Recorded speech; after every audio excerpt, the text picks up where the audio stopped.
এখন দেখা যায় একটা অসুস্থ মানুষ ওই ডাক্তারের কাছে গেছে, স্যার আমি হেভি অসুস্থ, আমাকে একটু ভালো করে ট্রিটমেন্ট করুন আর ভালো করে ওষুধ দেন।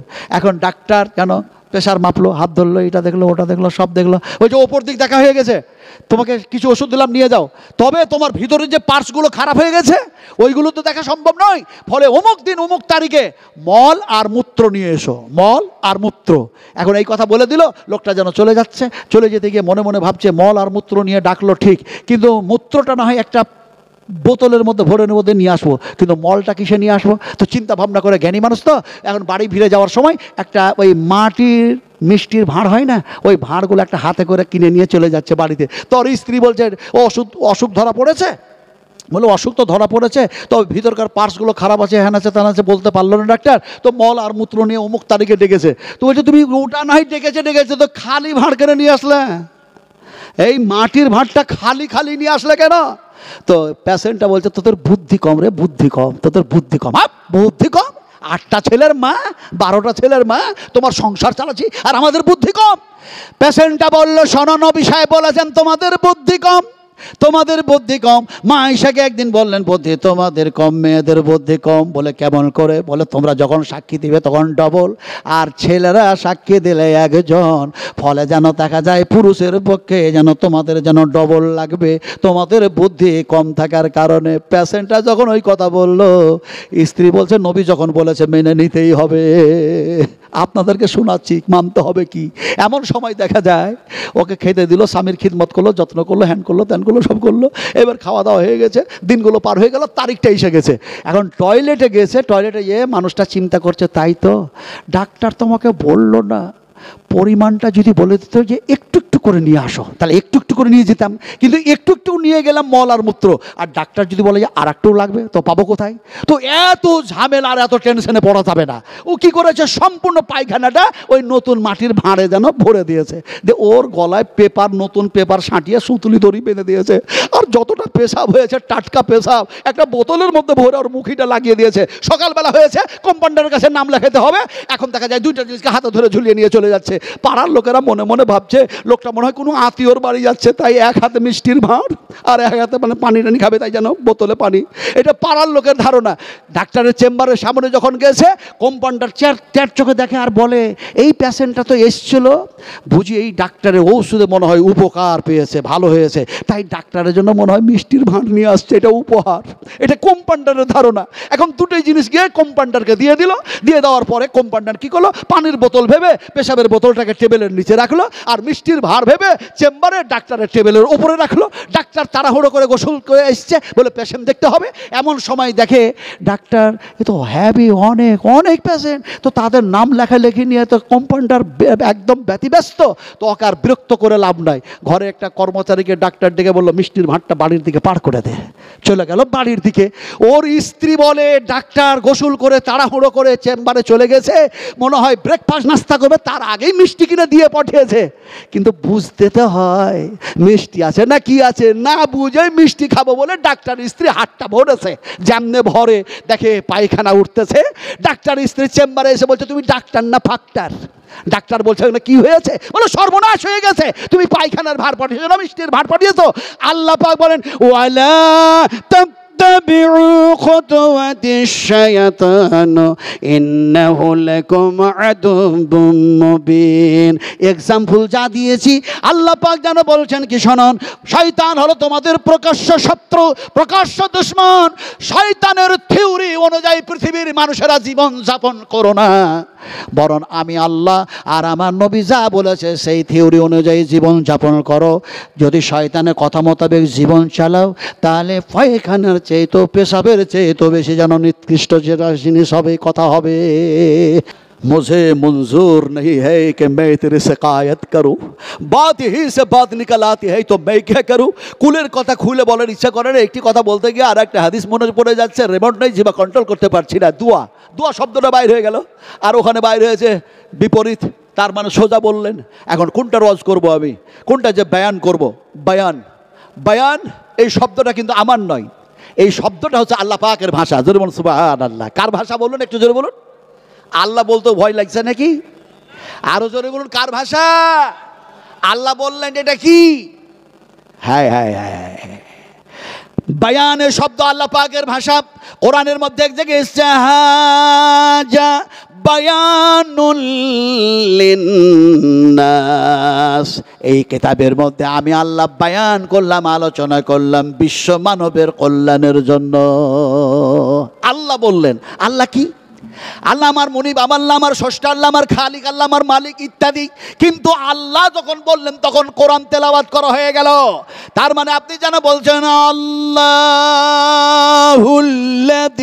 খালাকাস সামাওয়াতি ওয়াল আরদা ওয়া মা বাইনাহুমা ফি সিত্তাতি আইয়ামিন সুম্মা ইসতাওয়া আলাল আরশ মা লাকুম মিন দুনিহি মিন ওয়ালি ওয়ালা শাফিঈন আফালা তাতাযাক্কারুন। তাফসীর ইবনে কাসির, তাফসীর হুসাইনি, তাফসীর মারফুল কোরআন, তাফসীর মুজহুল কোরআন, তাফসীর আহসানুল বায়ান, তাফসীর দোকান, তাফসীর কাসাফ, এছাড়া আরো অনেক অনেক তাফসীর আছে। বিভিন্ন তাফসীর কারকেরা বিভিন্নভাবে তাফসীর করেছেন। এখন সেই আল্লাহর কথাগুলি, নবীর কথাগুলি একত্রিত করে যদি ঘন্টার পর ঘন্টা বয়ান করা হয়, রাতের পর রাত বয়ান করা হয়, সপ্তাহের পর সপ্তাহ বয়ান করা হয়, মাসের পর মাস বয়ান করা হয়, বছরের পর বছর যদি বয়ান করা হয়, কিয়ামত পর্যন্ত যদি বয়ান করে দেয়, মানুষের আয়ু, সমস্ত মখলুকাতের আয়ু, সব হায়াত শেষ হয়ে যাবে, তারপর আল্লাহর আলোচনা শেষ হবে না। কথা ঠিক না? ঠিক আপনারা বলুন, শেষ হয়ে যাবে।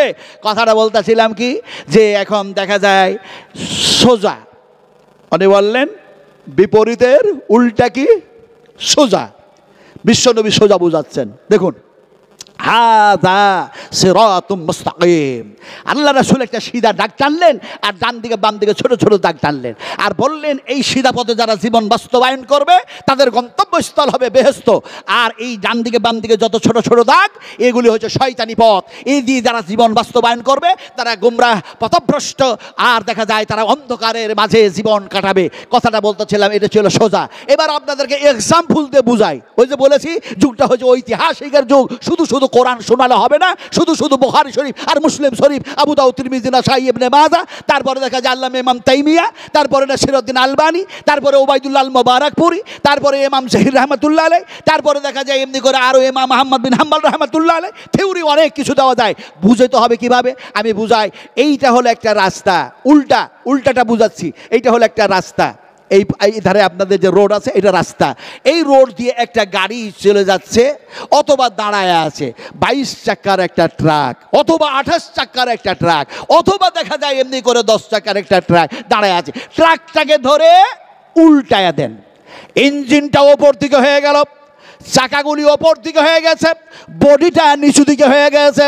পৃথিবীর সমস্ত ড্রাইভারগুলিকে একত্রিত করুন, একত্রিত করে এবার ড্রাইভারদেরকে বলুন তোমাদের যা যোগ্যতা আছে, অভিজ্ঞতা আছে, এক্সপিরিয়েন্স আছে, সব লাগাইয়া দাও, আর উল্টা গাড়িটাকে একটু চালাইয়া দেখাও। ওই ড্রাইভার কি গাড়িটা চালাতে পারবে? উল্টা গাড়িটা চালাতে পারবে? আল্লাহ পাক বলছেন তোমরা যদি কোরআনের উল্টা চলো, তাওহীদের উল্টা চলো, নবীর উল্টা চলো, আমি তোমাদেরকে কিয়ামতের মাঠে উল্টায়া দেব, আবার উল্টা পথে হাঁটায়া জাহান্নামের মধ্যে নিক্ষেপ করে দেব। আফামান ইয়ামসি মুকিম্মান আলা ওয়াজহিহি আহাদা আম্মান ইয়ামসি সাবিয়ান আলা সিরাতিম মুস্তাকিম। উম্মাহাতুল মুমিনিন মা আয়েশা সিদ্দিকা রাদিয়াল্লাহু তাআলা আনহা বসে আছেন, রাসূল আকরাম সাল্লাল্লাহু আলাইহি ওয়াসাল্লাম তিনি আলোচনা করছেন। এমনি করে দেখা যায় নবীর উল্টা যারা চলল, আল্লাহর সংবিধানের উল্টা চলল, এই মানুষগুলিকে কিয়ামতের মাঠে আল্লাহ পাক উল্টা দেবেন। আলা ওয়াজহি, চেহারার ওপরে, ঠোঁটের ওপরে, মুখের ওপরে ভর দিয়ে দাঁড় করায়া দেবেন। শুধু দাঁড় করায়া দেবেন না, হাঁটাইয়া চালাইয়া জাহান্নামের মধ্যে নিক্ষেপ করে দেবেন। মা আয়েশা বলেন ইয়া রাসূলুল্লাহ, যে মানুষগুলি দুনিয়ার জমিনে সারা জীবনটা সোজা হয়ে চলল, পায়ের উপরে ভর দিয়ে চলল, এই মানুষগুলি বেআমল হওয়ার কারণে, গুনাহগার পাপাচার হওয়ার কারণে এরাকে কি সত্যি এমনি করে দেখা যায় মুখের উপরে ভর দিয়ে আল্লাহ পাক হাঁটায়া দেবেন? নবী বললেন আল্লাহর কুদরতের কমি নাই, আল্লাহ অবশ্যই হাঁটায়া চালায়া জাহান্নামের মধ্যে নিক্ষেপ করে দেবেন রে আয়েশা। মানুষগুলি জাহান্নামের মধ্যে যখন যাবে, জাহান্নামে যাওয়ার পরে তারা শেষ পর্যন্ত বলবে আমরা কোরআনের উল্টা চলে আসছিলাম দুনিয়ার জমিনে, নবীর থিওরির অনুযায়ী চলি নাই। সেই মানুষগুলি তখন আল্লাহকে ডাকবে, কেঁদে কেঁদে যেন বলবে। কি বলবে? ভাষাগুলি কি? ক্বালু রাব্বানা আমাত্তানা সানাতাইন ওয়া আহইয়াতানা সানাতাইন ফাতারাফনা বিযুনুবিনা ফাহাল ইলা খুরুদিম মিন সাবিল। হে আমাদের রব, হে আমাদের প্রতিপালক, জনব আমরা যে পাপ করেছি, ভুল করেছি, উল্টা চলেছি, সব ঠিক হয়ে গেছে, কিন্তু এখান থেকে বাঁচার কি কোনো পথ আছে? আল্লাহ বলবেন কোনো পথ নাই। আসলে আপনাদেরকে বুঝাতেছিলাম যে কোরআনের উল্টা আমরা চলবো না, বলুন ইনশাআল্লাহ। কারা কারা চলবো না হাত উঠিয়ে দেখেন তো। আমি তো হাত উঠিয়ে দিলাম। কোরআনের প্রতি ঈমান না রাখলে ঈমান থাকে নাকি? একটু আরো হাত উঁচু করুন। এই সিধা করলে কি হবে? আর একটু সিধা করুন না, আর একটু উঁচু করুন। বলি নারায়ে তাকবীর। হাত উঠালেন, এখন বুঝে উঠালেন তো? মুফতি সাহেব তো জিজ্ঞাসা করতে পারে কালকে হাত উঠালে কেন, এটা বেদাতি কাজ, এটা তো জিজ্ঞাসা করতে পারে। আচ্ছা, কোন মুফতি জিজ্ঞেস করলেন না, কোন শাইখুল হাদিস জিজ্ঞেস করলেন না, পৃথিবীর কোন মুহাদ্দিসিন ওলামা জিজ্ঞেস করলেন না, মুহাদ্দিসেরাও জিজ্ঞাসা করলেন না। স্বয়ং যদি আল্লাহ জিজ্ঞেস করে হাত তুই উঁচু কেন হয়েছিলি, হাত কথা বলবে না? বলবে না? এই কথা বলে না মানুষ, মুর্শিদাবাদের মানুষ শুধু ভয় করে, এই হাত কথা বলবে না? বলবে না? কিয়ামতের মাঠে আল্লাহ যদি বলে হাত তুই কার পক্ষে উঁচু হয়েছিলি বল, হাত যেন বলবে রব তুমি আমার স্রষ্টা, তুমি আমারে হাত বানিয়েছিলে কোরআনের পক্ষে, তোমার কালামের পক্ষে। আমি হাত থাকতে পারি নাই, গোলামি করতেছিলাম তোমার, আমি হাত যেন উঁচু হয়ে গেছিলাম। আলিয়াউমা নাকতিমু আলা আফওয়াহিহিম ওয়া তুকাল্লিমুনা আইদিহিম ওয়া তাশহাদু আরজুলুহুম বিমা কানু ইয়াকসিবুন। বিশ্বনবী একদিন হাত উঠালেন, সেই জায়গাটা আল্লাহ পাক দেখালেন। এই তো আপনার 3 জুলাই জিদ্দায় চাপলাম, আর 4 জুলাই আসলাম। এবার গরমের কারণ থেকে হোক আর আল্লাহর হুকুম, অবশ্যই দেখা যায় অনেক হাজি মারা গিয়েছে, আমার লজেও মারা গিয়েছে। আমরা স্বামী স্ত্রী দুজনেই গিয়েছিলাম। তো যে জায়গায় রাসূল হাত উঁচু করলেন, অনেক সমস্তগুলি জায়গা দেখার পরে যে জায়গায় গেছি একটার পরে একটা হাদিস মনে পড়েছে, চোখ দিয়ে পানি ছড়িয়েছি আর কেঁদেছি। আহারে, আমার নবী যা বলেছেন এইখান থেকেই তো সব কিছু বলেছেন। যেমন ইসলাম বেলডাঙ্গার মাটি থেকে প্রচার হয় নাই, ভারতের মাটি থেকে শুরু হয় নাই, বাংলাদেশ থেকে শুরু হয় নাই, পাকিস্তান থেকে শুরু হয় নাই, ইরাক আর ইরান থেকে শুরু হয় নাই। এমনি করে দেখা যায় শুরু হয়েছে বিশ্বনবী মুহাম্মদ রাসূলুল্লাহ সাল্লাল্লাহু আলাইহি ওয়াসাল্লাম বলেছেন পৃথিবীর মানুষগুলি যখন তারা কোরআন ও তাওহীদ, আল্লাহ এবং আল্লাহর রাসূলের সমস্ত সব কিছুগুলিকে ত্যাগ করে তারা শুধু বলবে মুসলিম মুসলিম মুসলিম মুসলিম, গোটা পৃথিবীতে মুসলিম মুসলিম হয়ে গেছে, কিন্তু তারা কোরআন মানছে না, হাদিস মানছে না। সে সময় ইসলামটা গুটায়া তালাই গুটার নাই, এমনি করে চাটাই গুটার নাই, গুটিয়ে যেন আমার মদিনায় জমা হয়ে যাবে। তালাইয়ের এক্সাম্পল আমি দিলাম, এমনি করে চাটাইয়ের এক্সাম্পল আমি দিলাম, কিন্তু বিশ্বনবী মুহাম্মদ রাসূলুল্লাহ সাল্লাল্লাহু আলাইহি ওয়াসাল্লাম বলেছেন সাপ যেন দেখা যায় এমনি করে চড়াট করলো, তারপরে দেখা যায় সাপটা যেন দেখা যায় এমনি করে নিজের দরের মধ্যে ঢুকে গেল, গর্তের মধ্যে ঢুকে গেল। ইসলামটা ঠিক যেন দেখা যায় এ মদিনায় এসে আমি নবীর কাছে আবার জমা হয়ে যাবে।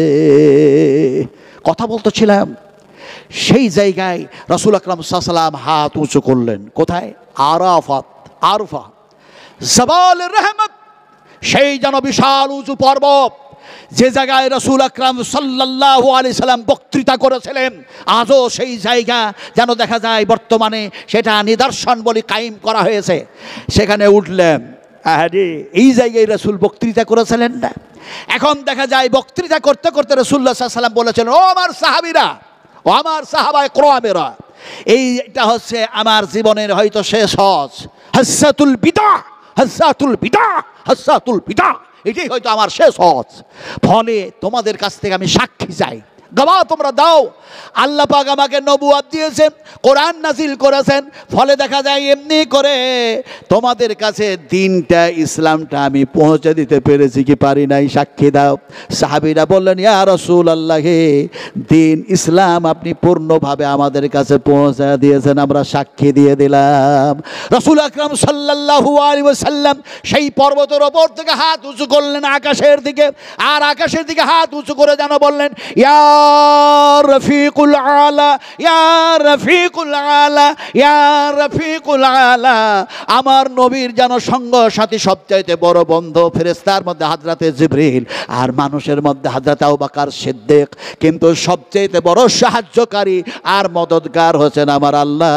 তাই হাতটা উঁচু করে বললেন, বিশ্ব নবী, এই আল্লাহ, এই আল্লাহ, আপনি যে দায়িত্ব দেওয়া দিয়ে আমাকে এই জায়গায় মাবুস করেছেন পৃথিবীর মাটিতে, সেই দায়িত্ব আমি পালন করেছি। আপনার বান্দা বান্দীদের কাছে দিন ইসলাম যেন পৌঁছায় দিয়েছি, আপনি সাক্ষী থাকুন। বিশ্বনবী হাত উঁচু করলেন, নিচু করলেন, আর নিচু করার সঙ্গে সঙ্গে আয়াত নাজিল হয়ে গেল, আল-ইয়াউমা আকমালতু লাকুম দীনাকুম ওয়া আতমামতু আলাইকুম নি'মাতি রাদিতু লাকুমুল ইসলাম দীনান। আমি ওয়াজ করছি, যদি শক হয়, সন্দেহ হয়, মাওলানা শফিউর রহমান আল মুবারকপুরি হাফেজাহুল্লাহর কিতাব মুতালা করুন, স্টাডি করুন। ওবাইদুল্লাহ আল মুবারকপুরি হাফেজাহুল্লাহর কিতাব মুতালা করুন। আল্লামা ইমাম তাইমিয়া হাফেজাহুল্লাহর কিতাব মুতালা করুন। ইনশাআল্লাহ এই বক্তৃতা আপনারা পেয়ে যাবেন সেই কিতাবগুলির মধ্যে। কথা বলতেছিলাম, আপনারা হাত উঠিয়েছেন কার পক্ষে? অভিষেকের পক্ষে। আপনারা যদি চুপ থাকেন আমি উল্টা করে কথাই বলবো, কারণ উল্টেই তো চলছি, আমরা উল্টেই চলছি। একটু জোরে বলতে হবে। হাত তুলেছি কিসের পক্ষে? আরো জোরে বলুন। কোরআনের পক্ষে হাত তুলেছি। ফলে দেখা যায় কোরআনকে ব্রিটেনে আজকে পুরো ছিঁড়া হচ্ছে। ব্রিটেনের সেই সমস্ত নরধম নরপশু কোরআনের শত্রু যারা, তারা কোরআনের পাতাগুলোকে ছিঁড়ে ছিঁড়ে পায়ের নিচে রাখতেছে আর রগড়াতেছে। কোরআন দুঃখ করে চোখের পানি ঝরায়া, যেমন মানুষ চোখের পানি ঝরায়, তেমনি করে কোরআন তারাকে বলতেছে, আমি তো মাসুম, তোমরা আমার উপরে অত্যাচার কেন করো? তোমাদেরকে তো এসছি আমি বাঁচার জন্য, বাঁচাবার জন্য, বাধা দেওয়ার জন্য নয়। আমাকে কেন এরকম করো? বাধা আর বাঁচানো দুটো শব্দ বলে ফেললাম, বুঝতে হবে। এই দেখুন, এইটা হলো একটা পথ, আর এইদিকে এইটা হলো একটা পথ। এখন দুই পথে দুইটা মানুষ দাঁড়ায় আছে। একটা মানুষের হাতে তরবারি, আর একটা মানুষ সৈন্য হাত, আর সামন ধার থেকে একটা মানুষ আসছে। এই মানুষটি যখন এই তরবারি নিয়ে আছে, সেই লোকটার দিক দিয়ে যখন যেতে চাইলো, এই মানুষটা বলছে, বেটা এই দিকে যেতে পাবি না, এই দিকে যেতে পাবি না, যেতে দেবো এক শর্তে, এই মূর্তিটা পূজা কর, এই গাছটাকে পূজা কর, এইটাকে সিজদা কর, তাহলে যাওয়ার চান্স পাবি। যদি না করিস তাহলে তরবারি দিয়ে হত্যা করে দেব।